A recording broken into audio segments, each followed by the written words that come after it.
Happiness is a wonderful, fleeting emotion. Learn to make every one of your happy moments count. My name is Robert Rio, and this is the Happy Moments Podcast. Every Monday and Friday, I bring you a brief, to-the-point episode, not only about how to find more happy moments, but to make those happy moments count.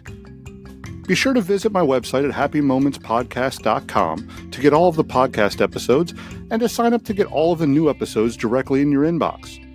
Now let's get to today's episode. Have you ever been doing something and just found yourself in the zone and you just started getting into the flow of whatever it was that you're doing and everything else just seemed to disappear? You no longer notice that people were around you or the everyday distractions just vanished. And there wasn't even a sense of time anymore. Think back on those moments and analyze them for a little bit. That's right, we're all about analyzing on this show. Analyze them for a little bit. And how did you feel while that was happening? I bet you felt happy. I bet you felt a sense of happiness.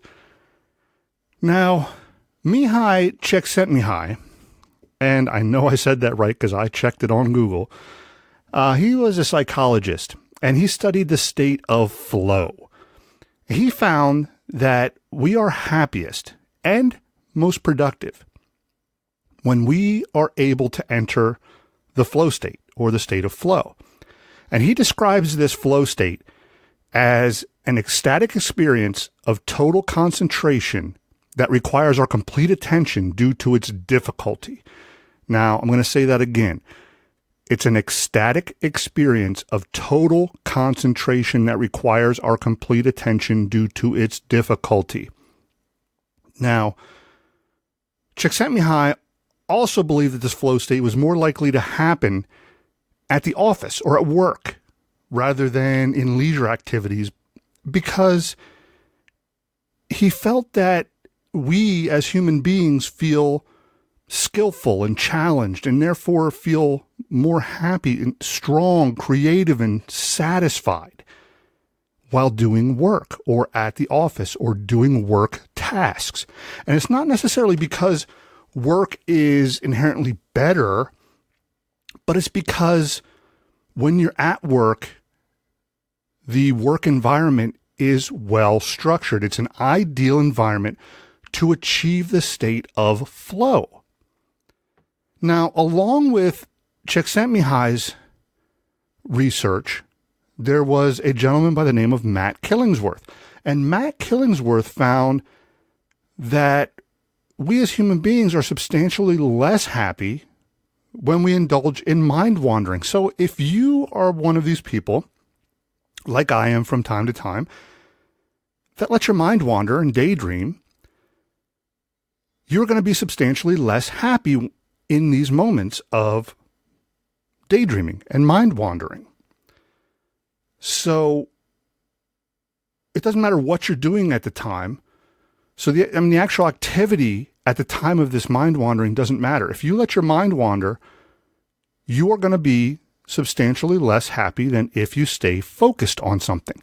You could be on vacation in Jamaica or in a boring business meeting. It doesn't matter. If you let your mind wander, you're going to be substantially less happy than if you are focused and in this state of flow.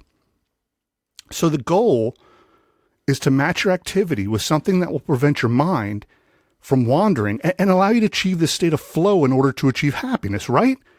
Exactly. But unfortunately, most of us tend to have lives that involve long commutes, which allow for so much free time for our minds to wander. And a lot of our day is spent jumping from one emergency to the next and not allowing us to ever achieve or fall into that essential state of flow to allow us to achieve that state of happiness. So how do you achieve the flow state in the real world? The answer to this question is a little bit different for everyone, but I can answer it like this. We as human beings are not born with a natural ability to achieve flow and to avoid our minds wandering. We're not naturally wired to achieve this flow state. Instead, productivity and happiness needs to be created. It needs to be fabricated or produced from nothing, from literally nothing, every day by us. And doing this takes daily foresight, continuous improvement, and a high level of awareness. It means thinking about it beforehand every single day. It means practicing it, and it means a high level of self-awareness. It takes these three things. So how do we do this? Well, we begin by working with our calendars and our schedules. Carve out blocks of time on a daily basis, every single day. Try to make them the same time every day if possible. And this way, they become a habit or ritual for you. Every single day you carve out these blocks of time to achieve this flow state in your day.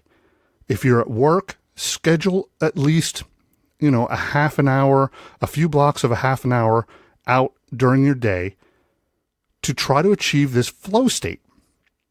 If you're at home, schedule it out. On the weekend, schedule it out. Developing a high level of awareness during these blocks of time is going to help you know when you're in the flow state, so you can begin to ignore the distractions that are around you, and you're even going to be able to interact with yourself in this flow. So as time progresses and you get better at this awareness and this self-awareness, you're going to be less worried about what's going on around you and better able to interact with this flow state that you're in and this happiness that you feel. And again, don't think these skills are only for the workplace. Use them every day. Use them for everyday activities like playing with your kids, like talking to your spouse, for your hobbies, etc. I mean, these can be planned out and even perfected when you're actually trying to achieve that state of flow while you're doing it. So think of this state of flow. If it's something that you're going to lose yourself in, let it be a hobby. Let it be playing with your children. Let it be talking to your spouse or spending time with your spouse. Let yourself achieve this state of flow in something that you love, and let yourself practice it in this activity. Merge the activity that you love with trying to achieve the state of flow, and let yourself achieve that state of happiness. The more you practice and the more self-aware you get, the easier it's going to be to achieve this flow and maintain it. And if Csikszentmihalyi is right, you, my friends, will be happier. And you are going to be able to make your happy moments count even more if you're in this state of flow. So please, send me comments. Send me voice messages. Go on the site, happymomentspodcast.com. Let me know how this works out for you. I would really love to know. I also want to say, please go visit our friends over at daretobekindmovement.global. Gabriella Van Ray and her team over there are doing some incredible things globally with the movement of kindness. She is causing such ripple effects around the globe with her team and her talks and her mission statement to just spread kindness and cause such a ripple effect globally. Please go check them out. All social media, Dare to Be Kind Movement. It's daretobekindmovement.global. Please go check them out. I want to thank Gabriella personally. She's such a great mentor. She's such a great person.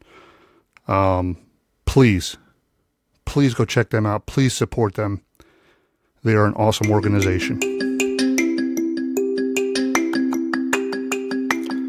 Can't believe we made it through another great episode of Happy Moments Podcast. I hope you enjoyed it, and will visit happymomentspodcast.com to listen to all of the previous episodes, as well as sign up to receive any new episodes directly to your inbox. You can also share your own happy moments with me on the site. Also check out the Happy Moments Facebook group to learn more and share more information with other listeners.